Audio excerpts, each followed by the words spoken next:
Hello YouTube. I want to bring more details about the Losharik incident of July 1st, 2019, when 14 submariners died in a fire on a submersible in Russian waters. That's as far as we know. The fire aboard the submersible, which killed those 14 submariners, started in the battery compartment. Now, that's according to the Defense Minister Sergei Shoigu. We will go through the Russian official announcement, look at some information available in the West, also look at what actually Russian submariners commented about this incident. And I want to bring you up on something else that's taking place in those waters and in the skies over that area. So let's begin. According to the Defense Minister Shoigu, the main cause of the incident had been established. He says it was a fire in the battery compartment, and that's how it spread. As of today, in the operational headquarters, which comprises the submersible's designers and industry representatives, they're carrying out the work to investigate the incident. On July 1st, 14 submariners, sailors, died in Russian territorial waters as a result of inhaling of combustion products aboard a research submersible designed for studying the seafloor and the bottom of the world ocean in the interest of the Russian Navy. After a fire broke out, the fire was extinguished thanks to the sacrificing actions of the crew, according to the official statement. The submersible is currently located at Severomorsk, the main naval base of Russia's Northern Fleet. The causes of the incident are being investigated. On Putin's instructions, Shoigu arrived in Severomorsk on Wednesday, and he held a meeting to establish the causes of the deadly fire. Shoigu noted that the crew had acted heroically and primarily rescued a civilian aboard the submersible, after which they continued to struggle for the vessel's survivability. All of the dead Russian sailors will be recommended for state awards posthumously, while all necessary assistance and support will be rendered to their families, according to the defense minister. Now, let's look, now that we know the official version, let's look at what's going on and something that we know people talk about in the West. So while the incident took place on Monday the 1st, the general Russian public did not find out about the incident until the next day. That's when the official statement was released about the incident, about 2 days after, but for 2 days nobody knew whether and what kind of submarine caught fire and whether it was nuclear powered. A possible reason for Russia's secrecy? Well, there are claims now in the world that the submarine was Losharik AS-12, as we know, a nuclear-powered submarine. And according to Western intelligence sources and newsmen or news people, this submersible was designed to cut the undersea cables that deliver internet to the world. Now, the Russian media also cited anonymous sources that claimed that the submarine was Losharik, and while the sub has been in operation, like I told you in my previous video, since 2003, Russia has never came out and declared the official purpose for this mysterious submarine. Of course, everybody in the West, and I'm sure Far East, had their own ideas. There have been warnings that Russia has been looking at undersea cables, and some of the experts actually were naming Losharik by its name and conjecturing that there will be future missions to disrupt undersea cables. Now, the speculation right now is that if the submarine was Losharik, that means that a nuclear-powered craft caught fire. Now, the Norwegians on Tuesday reported they did not detect any abnormal radiation in the area of the fire. But some people in the West became concerned because it's a nuclear facility, and Norway is not too far away, and Chernobyl started being mentioned all over the world. So there was a lot of speculation, but there is a very interesting internet site called Depka File. It's an internet independent site. It provides intelligence and security news service. And now, one of their ideas is that the vessel was engaged in testing a new Russian secret underwater weapon or in a covert operation against a top secret American object of some nature. And the exact location when the fire broke out and the cause, whether the explosion or an attack, remain hidden. So they don't take a Russian official statement into consideration. But we may not know for years what really had happened. But it's interesting that on Tuesday, June the 2nd, when the Russian leadership was meeting very urgently in the Kremlin in connection with the submarine disaster, top officials were also called to the in the United States to the White House for an emergency consultation. So what did Washington have to do with the Russian submarine disasters? Probably this will be covered up, and I keep telling you that the Arctic events are not being revealed for a number of reasons. And one of them I'll mention again at the end of this video, and I will give you some links to my previous research work.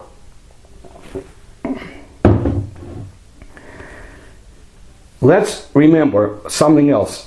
On April 2019, Moscow announced that there will be a launch of a very large nuclear-powered research submarine called the Belgorod that will carry nuclear drones. A report in the state-run Izvestia in April 2017 also said that the Belgorod would also carry Losharik submersible with a different designation than the AS-12. Now remember, Losharik is called, we know the designation is AS-12. For some reason, in the stories from Russia that I read, the designation is different, some, AS-31. Now, the report in Izvestia quoted somebody named Vadim Kazulin from the Academy of Military Sciences that's saying that in 2018 that powerful submarine will carry the AS-31 Losharik autonomous deep sea station.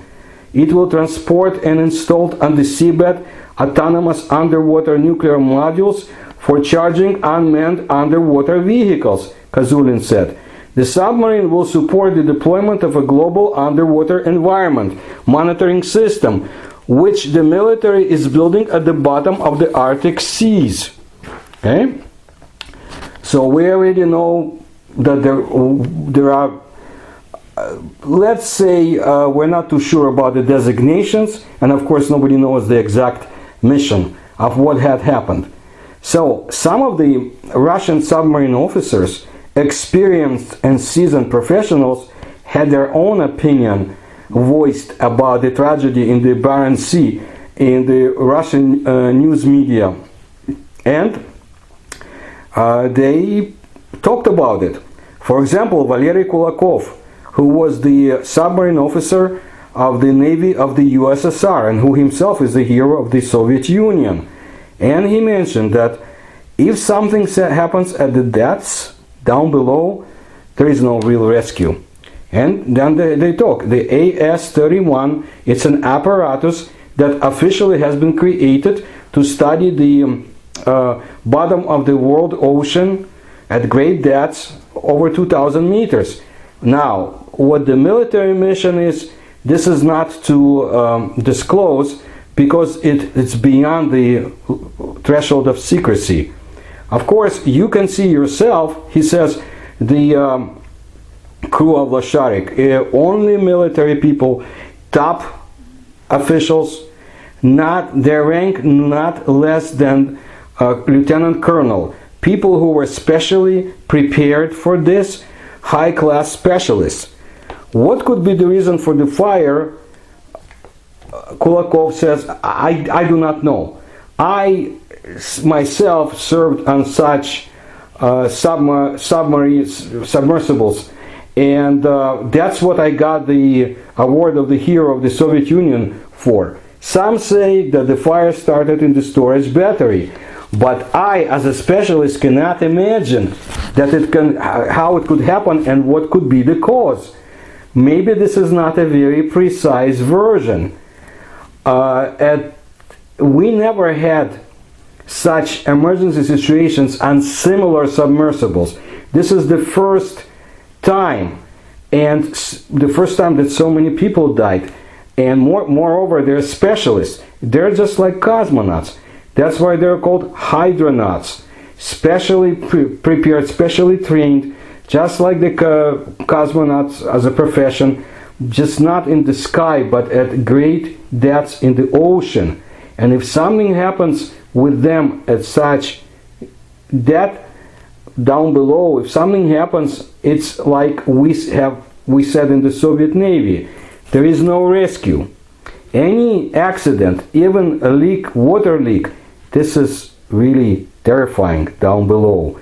Now, fire is the most dangerous emergency situation among the submariners, because there are fire suppression means aboard the submarine, but the fire, it spreads very quickly and it eats up oxygen, and that's why the personnel perishes, dies.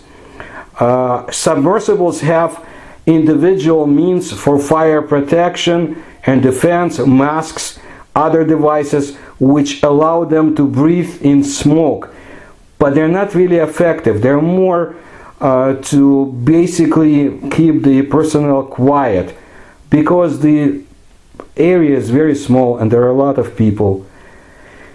Such individual means of protection will not save. And the same if the water starts coming in. You cannot get saved. People die together, they sink together with the apparatus. Any small leak can bring big water leaks. And at great depths, all of them are very dangerous. Any emergency situation. In this case, people were lucky that the apparatus stayed afloat and did not sink. That's why they were able to save it and part of the crew. Because, as we say in the Soviet Navy, the instructions for extraordinary cases are written in blood. If something happens, well, they'll be corrected, because you can't predict everything that will happen underwater. But if anything happens, and it's good that it doesn't happen often, there are very few chances. That's the specific of the work of the submariners. People know where they're going to serve, and the way that their service is counted is 1 year is counted for 2 years. During my service, I heard about different extraordinary events, but most of them fortunately ended well.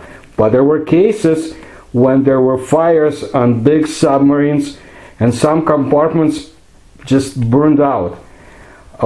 Also, there were cases when the submarines were in service and then disappeared and vanished.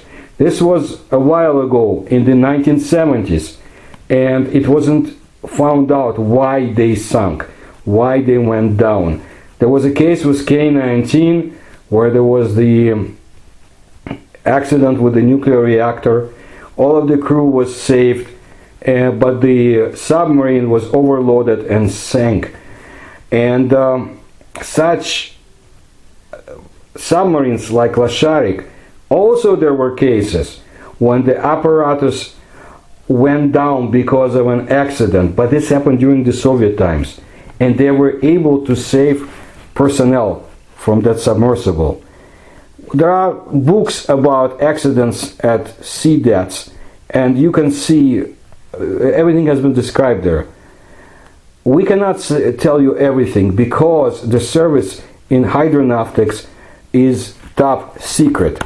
Another Russian submariner and former Soviet, Sergei Kubenin, he captained first rank, and he mentioned that the apparatuses of the AS-31 type, among other things, also work in the areas at great depths down below and in the areas where the cables for undersea communications have been laid out.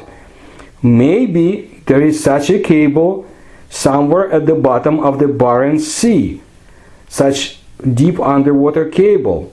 Now, the reason for the fire on Losharik could be defects during the construction of the apparatus. How many catastrophes we had on board nuclear submarines, and everywhere it was due to this dirty trace of the incomplete construction from our military industry. From the versions that have become disclosed, the fire on AS-31 might have taken place because of the short circuit in the area with the electrical equipment construction.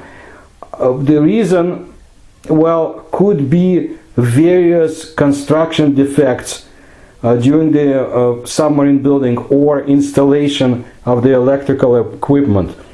We don't know if the evacuation on Losharik was done correctly. Emergency situations on submarines, there could be really thousands of reasons, and the fires could come from different varieties, which are quite different from one from another. It could be fire could be because of a burned lamp, because of a power cable, which is in a very hard to reach area, and you can only reach it with special means for fire suppression. So you need to understand, submarines don't understand evacuation. The hero of the Soviet Union, Gadzeev, said like this: the crew of a submarine is different from everything else, even from the crew of the spaceship, because here either everybody dies or everybody wins. And for the submariners to win, you have to build correct submarines, not various junk. And what the hell took place, that's how he says, that we had this electrical short on AS-31, aboard the AS-31. It's impossible. It's for something like that to happen. Basically, to summarize what he says, do you know how many submarines were lost after the war? A few dozen, and all they died differently. All of them perished differently. And Russian media carried information that allegedly in 45 years of the existence of the detachment of the hydronauts, which Losharik was a part with, there wasn't any serious incidents which could lead to people dying. Well, don't believe that nothing happened during those 45 years, he says. I am not a hydronaut, but I know that they had problems, and more than one or two. Well, why even talk about it, he says, when in the year 2002, they couldn't save the crew of the nuclear submarine Kursk, and they also tried to use apparatuses like AS-31, and as a result they almost basically went down themselves. It was a miracle that they didn't drown. Well, other comments that I saw or said that during the emergencies, to ascend, to come up, would be enough for 5 minutes. If you need to come up from the depth of 280 meters, and they said that the average depth of the Barents Sea is 220 meters. So they're saying that those submariners, that most reasonable is that the submarine during the explosion and fire was at the bottom, but would not ascend, would not come up, would not surface. Why did the crew was fighting with the fire for the 1 hour and a half before surfacing? Was there not a system of the centralized system of the fire suppression of the whole area that was under fire compartment? And then they're asking about this lieutenant captains. For example, what kind of operational or analytic work would they be doing down there? And there were more than half of them. Very unusual crew, the way it was comprised. It was like a movable headquarters, high staff. Well, apparently Russia and the United States, that's what other submariners say, are having emergency consultations because of the confrontation unintentional of two submarines. But that's just rumors. This is not confirmed. But this is what I read on one of the sites. Now, another one says that those who died were top officers, including the captain of the ship. So what kind of conclusions can one make from this?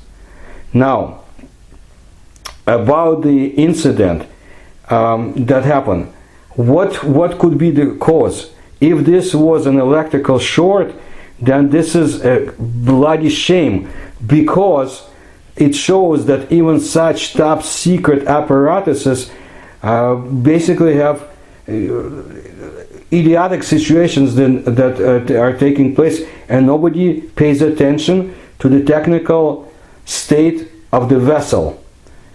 Well, there is another reason. There may be that there was that the exterior object hit the submarine. That means this version can be supported by the fact that some of the wounded have been shell shocked. Okay? And this was a fact according to the official press release. And usually that doesn't happen during the fire. And that's what I talked about yesterday. Some of them had contusion, were shell shocked. Okay? Actual contusion. So, did something blow up aboard the submarine? And something that caused this collection of the best of the Russian science and the underwater navy in one vessel? What was it that exploded aboard? Or did something hit it? Did something hit the submarine? Did something collide with the submarine? This is a better word. What was it? Now, more about the short circuit. I called it electrical circuit, but short circuit. Well, those submariners say that it's very unlikely to happen because this is a high-class, top, high-tech military submarine. So most likely it was a battery. But fire is not the reason. Fire is the consequence. They say, it would be better if Shoigu said, if this is not a secret, what was the reason for this short circuit? Russia has not experienced such losses among top Navy command since World War II, and even then they didn't have that many people died. And so one of the submariners is asking on the social networks, he is asking whose bright idea was to put a dozen of top Navy officers in one submarine. Now, we need to pay attention to those who perished, and of course condolences go to their families. But so that you know who were those top commanders aboard the submarines. And 14 of them, some of them were seasoned and experienced submariners. Some had just recently become heroes of Russia. This crew consisted of 7 captains of first rank, 3 captains of second rank, and 2 captains of third rank. There was also 1 lieutenant captain and 1 lieutenant colonel of the medical service. All of them were highly qualified. They had participated in the most complex underwater expeditions for the study of the Arctic. This was underlined and emphasized in the Russian Ministry of Defense. The actions that they had done during this incident were called to be heroic, and paying the price of their own lives, they carried out one of the very hard mission. They were able to suppress the fire, save their people, save their comrades, because there were 19 crew people aboard the submarine, according to Russian media. 5 of them survived, and they also saved the underwater apparatus, according to Sergei Shoigu. The authorities in St. Petersburg do not exclude the possibility that all of them will be buried together if their relatives agree. According to some of the latest information, bodies of 10 of the seamen remain in the submerged underwater compartments of AS-31. Because during such scale fire, the apparatus became full of water, and it's a very hard task to get all of them out. So far only 4 bodies were taken out, extracted. How and what state the other bodies will be when extracted, nobody knows. That's according to the president of the St. Petersburg Club of the Submariners of the Russian Navy. Of course, the authorities promised to pay reparations or help to the families of the perished Russian seamen. Now, according to the media, those aboard Losharik were the elite of the nation. One of them, for example, was Denis Dolonsky, who was actually the captain of the submarine AS-12, and his name was Denis Dolonsky. In 1994, he graduated from the St. Petersburg Top Naval Academy for the underwater service, and he had studied Arctic and Antarctic for a number of years, and that's why he received Hero of Russia award. Also, the tragedy took away the life of Captain First Class, who was 57, Nikolai Filin. According to the open sources, last year he personally received award of Hero of Russia from President of the Russian Federation, Vladimir Putin. Also, they mentioned that special role was played by Captain of second rank Dmitry Solovyov. He was only 37 years old. He was the one that saved that civilian specialist and closed the hatch behind him, so that the fire would not spread out across the whole submarine. Of course, we don't know who that civilian specialist is. We probably will never find out. Now, other officers who remained in other compartments were able to survive because of that. And then, according to Shoigu, the seaman, Captain Solovyov, kept struggling, kept fighting to keep the vessel afloat, so to say.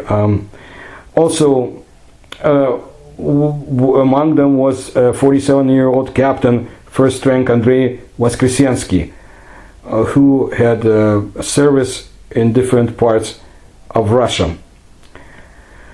So Voskresensky was also son-in-law of the Russian Vice Admiral Vladimir Bedernikov. In 1979, he also participated in the mission around the Earth to Drake Strait to Kamchatka. But the youngest one was 29-year-old Captain Lieutenant Mikhail Dubkov, and he also had a very distinguished service. Apparently, he knew Russia's Prime Minister Dmitry Medvedev of the Russian Federation. Now, I want to talk to you about something else. I bring your attention to the Arctic areas more than once. I have 2 videos that you will find links to, and Philip Mantle and I, we had authored a book, Russia's USO Secrets, which is now available in Portuguese, English, Russian, Spanish, and Italian. And I'm looking forward other new languages to be translated to, because people need to understand what's going on, what the Russian seamen, Navy personnel, Soviet submariners have seen, because I am sure that the Chinese and the Americans have seen as much. Because we need to know what's going on down in the oceans. We know less about what's really happening at the bottom of our oceans than we know about the moon. And I don't know what happened to the Losharik submarine. I am not sure if UFOs and USOs played any role, but it looks very interesting that Americans are very much agitated. Of course, it's almost complete secrecy in Russia, and the area is very interesting in the Arctic Ocean, the Barents Sea. So keep your eyes on that territory. I've been saying it for years. And of course, the saddest fact is that 14 submariners, 14 Russian Navy personnel died. We don't want nobody wants submariners of any nations to die and perish like that. So I'm sure in the coming days we'll find out more about this mission and this case. Thank you. I appreciate your attention. Please subscribe to my channel, and I'll bring you more videos.